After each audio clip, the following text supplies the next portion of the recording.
பயத்த நாவி உங்களை ஆளுகை பண்ணிக்கிட்டு இருந்தான். இயேசு சிலுவையில் ரத்த சிந்தி விடுதலை கொடுத்துட்டாரு. ஆனால் திரும்ப திரும்ப திரும்ப நீ என்ன செய்யாத, பயத்துக்கு இடம் கொடுக்கான்னு சொல்லிட்டு அப்பா பிதாவே என்று கூப்பிட பண்ணுகிற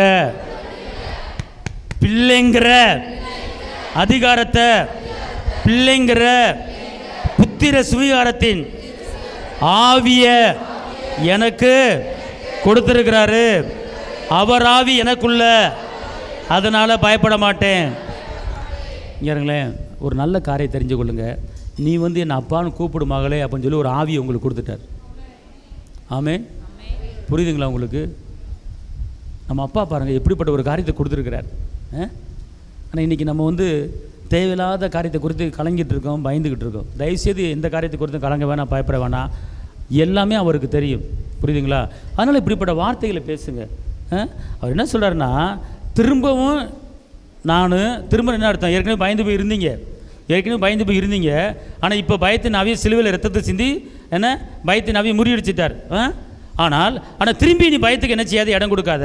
அப்படி திரும்ப பயப்படாமல் இருப்பதற்கு, திரும்ப அந்த மாதிரி ஆவி உனக்கு வராமல் இருப்பதுக்கு நான் உனக்கு அப்பாவாக வந்துட்டேன். அப்பா பிதாவை என்று கூப்பிட பண்ணுகிற புத்திர சுவீகாரத்தின் ஆவியை கொடுத்துருக்கிறேன். கையை தட்டி அப்பாவுக்கு மகிமை செலுத்துங்க.